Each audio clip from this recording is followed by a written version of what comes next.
Alright, good morning po sa inyo mga kapatids. Ito yung binabanggit ko sa inyo dati na ginantihan ni Yorme yung dalawang barangay, ipinaghiba niya yung barangay hall tsaka yung daycare.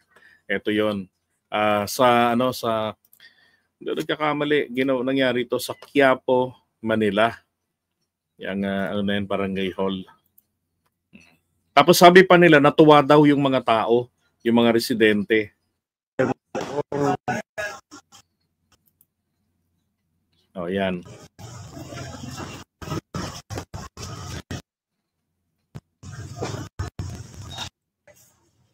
Kaya sinasabi nila diyan, kaya nila yan giniba lang daw diyan yung adjacent, yung nakausli roon sa may yung nakasakop doon sa bangketa. Okay, yung nakasakop doon sa bangketa. Diba? Para kang hold upper. So nakasagabal daw sa kalsada. Alam niyo, 3 taon na upo si Yorme, si Isko, pero bakit hindi niya inasikaso yan? Marami siyang clearing. Dapat, yung mga government buildings, katulad ng mga barangay hall na yan, marami po niyan sa Maynila. Linawin ko lang, hindi ko kinukonsinte na yung bangketa sinakop nila. Pero gusto ko lang din pong ipaalala na sa Maynila, ang liliit po ng mga kalsada.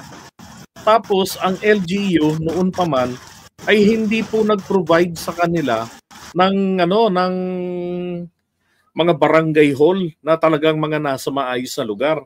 Meron nga rito sa Sampaloc, malapit yan sa may UST, nasa container van sila.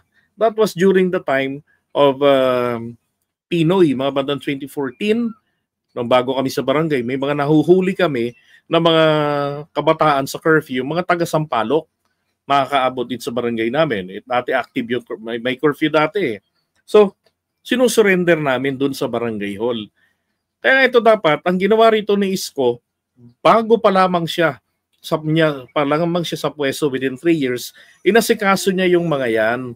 'Di ba? Na magkaroon kayo ng maayos na pwesto. Paano po magkakaroon ng maayos sa barangay hall?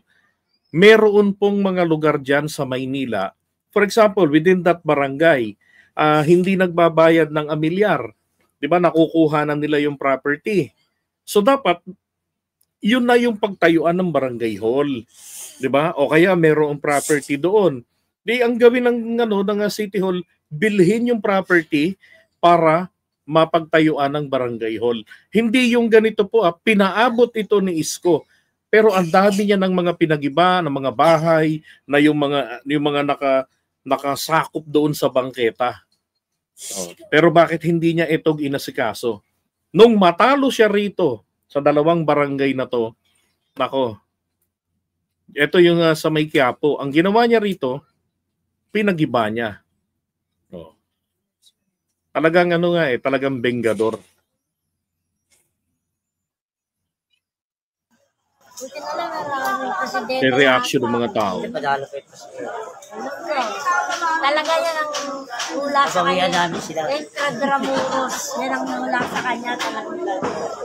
Ngayon, panalo ang inyong presidente po. Ano po ang tanging hiling nyo sa ating susunod na presidente ng Pilipinas? Lang niya sana matapos. Masaya na kami. Masaya na po kayo. Hindi nyo po bang hihilingin ang inyong barangay na ibalik?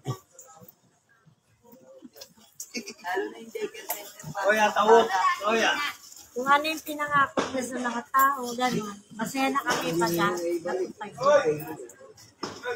Pero talaga matutupad yun, napakabait ng mga mako. Ayan, pa-order kami ng pare. Gusto kasi yan eh. Diba? Bata pa ako, naabot ko na yan.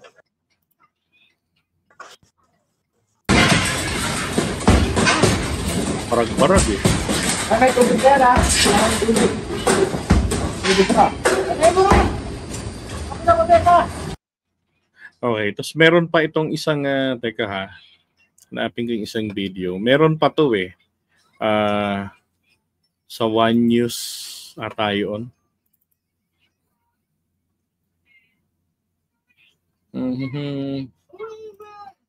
Ito.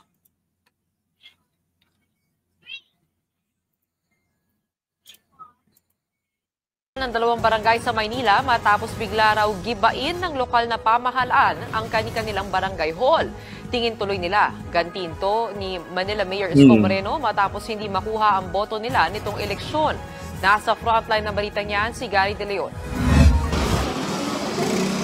Nabulabog ang mga residente ng Barangay 306 Zone 30 sa Santa Cruz, Maynila matapos gibain ng mga tauhan ng Manila City Engineering Office ang barangay hall sa lugar. Damay rin ng daycare center para sa mga batang pinapaaral ng barangay. Nadudurog po yung puso ko dahil binibay ang daycare na yan. Tatlong anak ko nagtapos dyan sa daycare na yan, walang halos gastos. Malaking tulong po yan sa amin. Masakit po itong ginagawa ng personal itong ginagawa nila eh. Ito, kakaiba ito eh. Eskwelahan to ng mga anak na pobre. Ayon sa mga opisyal ng barangay, hindi sila naabisuhan ng lokal na pamahalaan ng Maynila na may mangyayaring demolisyon. Nagulat kasi ako dahil po may sulat naman ako sa kanila na pinipigilan po. Ito yung punong barangay. Yan ay may permit papanahon ni Ramon Bagatsing. Ngayon, dinala ko rin ang sulat sa DILG at may sulat din akong sinulat doon. Una, hindi naman nila tinanggap yun sa engineering at may utos daw sa taas. Harang daw kasi sa kalsada ang barangay hall, pero git ni Amisola, ginawa ng pay parking ng LGU ang kalsada sa kabaan ng Carlos Palanca Street. Tingin tuloy niya, ganti ito ni Manila Mayor Isko Moreno dahil natalo ang tumakbong Pangulo sa kanilang barangay. BBM Sara po kami at hindi naman Obviously. po kaya siguro yun ang ginawa. Natalo rin siya rito. Talo rin siya rito dahil landslide si Marcos dito. Kinumpirma rin ng tauhan ng City Engineering. Yung sa isa nga, 'di ba? Yung yung basketball court, hindi lang pala basketball court 'yun, pati yung barangay hall pinabaklas din ni Isko. Talo rin siya ron. Yung office na utos ng alkalde ang paggiba ng barangay. Pero paliwanag nila, adjacent building lang ang gigibain at hindi ang buong barangay hall. Dati naman wala yun eh. Alam niyo, tingnan niyo what is annoying? Sabi ko nga, hindi ko naman kinakampihan eh. Hindi ko kinukonsinte. Pero what is annoying is this. Outgoing na si Yorme. 'Di ba? So, sino po ang mag-aasikaso niyan? 'Di ba? Magsasaayos niyan. Iaasa yan sa bagong administration. Tapos ang ginawa pa niya, binaunang utang ang utang ay ang Maynila sa utang na 16.8 billion pesos. Pero nasaan napunta yung 60 billion, more or less 60 billion na halaga ng pinagbentahan ng mga properties ng Maynila. Nangutang pa. 'Di ba? Lahat ba 'yun naubos sa pandemic? 'Di ba? Bakit kinailangan pang mangutang? Tapos dapat siya ang nagpagiba, dapat na siya rin ang nagpasaayos niyan. Nagkaroon ng baguhin yung building, 'di ba? Taasan para doon na yung daycare. Ang problema hindi eh. No, bahala na si Batman yung susunod na administration ang mag-handle niyan.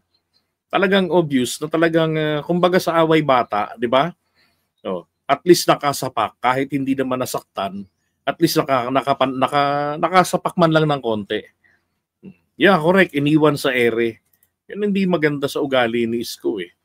Tapos ngayon nagpapakatuta kay Duterte. Tingnan nyo, pati si Mocha. May isa pa yan na ito yung dinali pa rin nila. Oh. Ayan oh.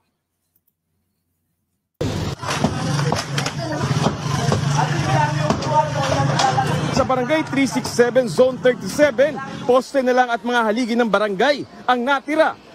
Oh, tingnan nyo, bakit nagtira kayo ng poste at haligi ng barangay hall?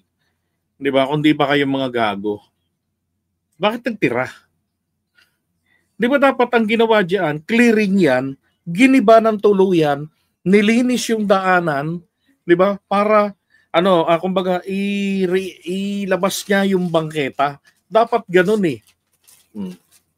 Matapos gibain din ang barangay hall. Ang mga gamit ng barangay, mistulang mga basurang itinambak lang sa kalsada. Siguro po ito ay isang pagpaparamdam sa amin na kailangan lahat ng gusto ng nasa administrasyon isusundin namin. Pero kami po ay mga punong barangay na mga leader na tumatayo po para sa kapakanan ng aming mga constituent. Ipinagtataka rin ng chairman kung bakit hindi kasama sa giniba ang manakaharang din na bahay at tindahan. Dahil sa demolisyon, apektado ang operasyon ng 2 barangay. Nananawagan sila sa Department of Interior and Local Government na mabigyan ng pansamantalang tanggapan. Sinubukang hingin ng News 5 ang pahayag ni Mayor Moreno pero wala pa siyang tugon dito. Nagbabalita mula sa Frontline, Gary De Leon.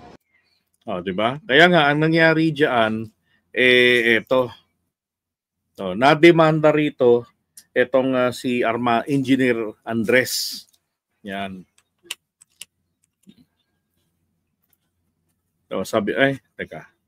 Sabi rito, tingnan, nagsumiti ng supplemental complaint affidavit si Joey Uy Amisola, ang kasalukuyang chairman ng Barangay 306 Zone 3rd District noong August 2022.